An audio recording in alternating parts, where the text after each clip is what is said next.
Hey everyone, it's Josiah Wagner here, officer in the Gonstead Club, and with me I have Kayla, officer in training. Hi everybody. and we are going to be going over C2 to T2. We're going to be reviewing the motion palpation component of that, and then we're also going to be going over the setup. So first off, we're going to have Kayla review the motion palpation for you guys. Alright guys, so go ahead and grab a chair and grab a partner. You're going to sit them down, and what you want to do is you want to locate the vertebral prominence. For some people that is going to be C7, for others that's going to be T1, so just keep that in mind. But what you're looking for is, the vertebral prominence, which is this main point right here. So for him, it is his C7.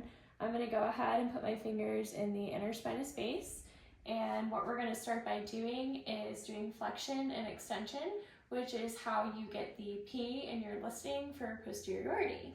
So when you place your fingers, you want to be very light, like just put them on there, no pressing or trying to, touch their sole, just gently.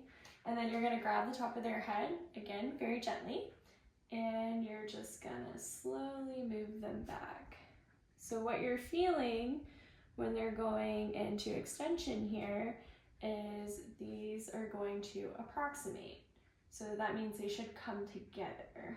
And you're just going very, very slowly. Now, when you put him more into extension, you're going to feel them separate. So, separation, approximation. So this is a great way to feel if you have that posteriority aspect, which is the first portion of your listing. Now, the next thing that we're going to address is your laterality, because you need, if you have your P, you got to figure out if you have an L or an R, which is for left or right. So again, same thing, but the change is you're going to be going this way.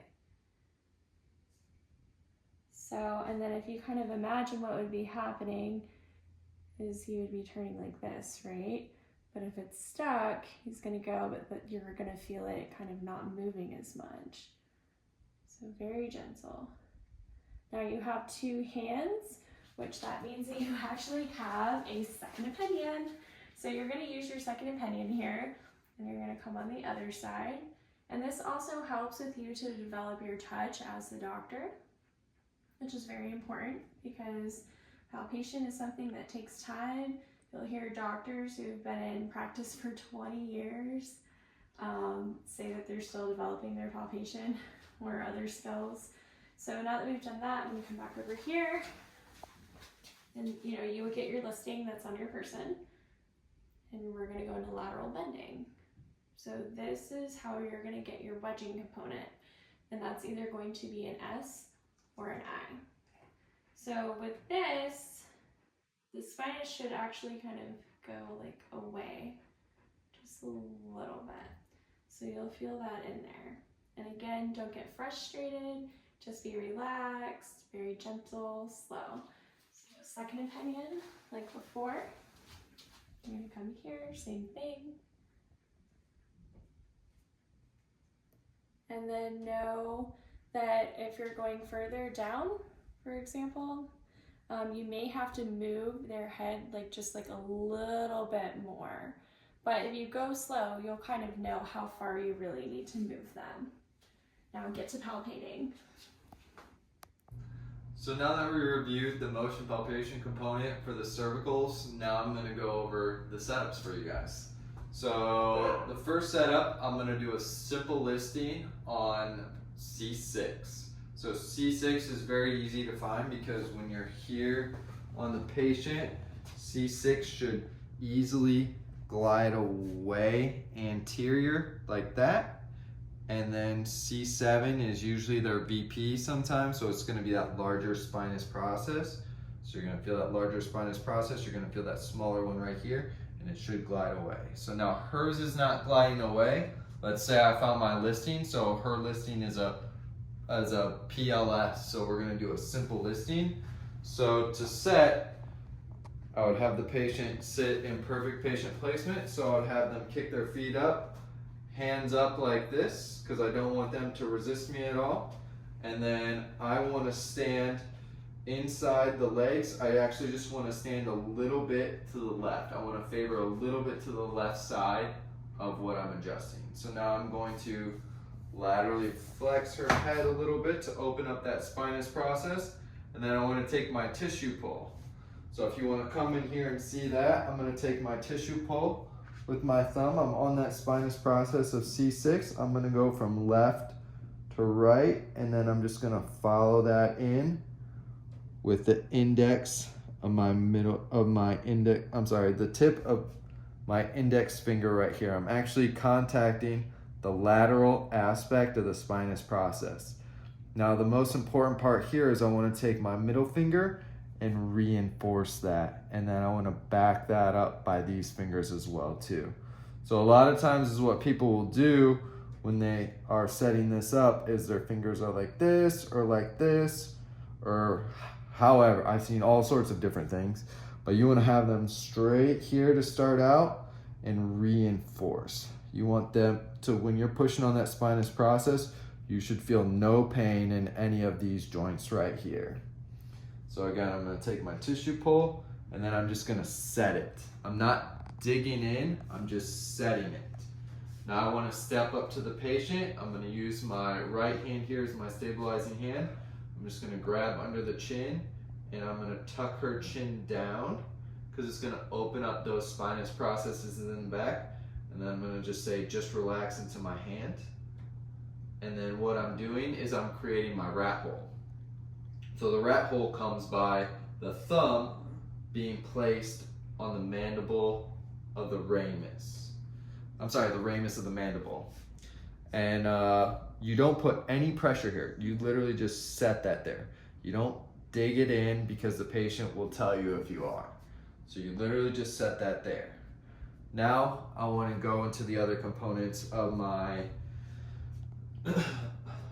setup. So what I'm going to do is kind of bring the chin down, and then I'm going to rotate her head a little bit to the side, to the left, because I want to start to get that spinous process to go from left to right. So I'm just going to rotate a tiny bit to the left, and then I want to laterally bend about 10 to 15 degrees at the segment that I'm adjusting. Now next I want to switch my stabilization hand, drop my thenar down here, and then rotate my stabilization hand here. So it's going in the same direction here to catch my thrusting hand, my contact hand. So then once I have that here, then it's just a P to A thrust, and you thrust forward here, and then you want to lift it by rotating the forearm, and when you have that ulnar deviation, it's going to lift that vertebrae up. So now I'm going to show that all together real quick for you guys so you guys can see all those pieces. So I'm going to take my tissue pull, lateral aspect of the spinous process, step up to the patient, let her head kind of fall back, set my thumb, drop the thenar, rotate my fingers. Now with the stabilization hand, sometimes your fingers can go straight down their neck, sometimes they have to be behind. It all just depends on the patient. So I'm going to stabilize all those spinous processes. Then I'm going to rotate her head a little bit to the left to get that spinous process going from right to left. Laterally bend about 10 to 15 degrees. And then as I'm doing all that, I'm not losing my contact. And then thrust and lift. So biggest thing with that as you go throughout the cervicals, you just have to be aware of your line of drive. So with those cervicals, as you go up, for example, if I go from C6 up to T1, I'm going to do the exact same thing. I'm just going to have to drop my elbow to get more of that I to S. And then you just change that angle a little bit as you go down.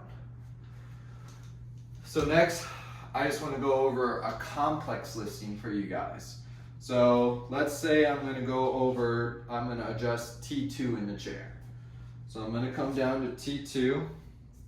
So my listing this time is going to be P, it's going to be R, but then the wedge is going to be on the left. So that's my complex listing. So that's a PRI-T.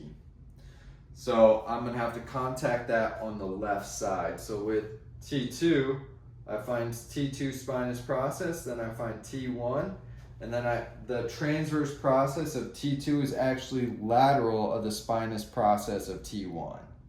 So that's a big mistake. People will find the spinous process of T2 and they'll go lateral. You're on the spinous process of T3, so you actually just adjusted the wrong bone. So go up to T1, go lateral.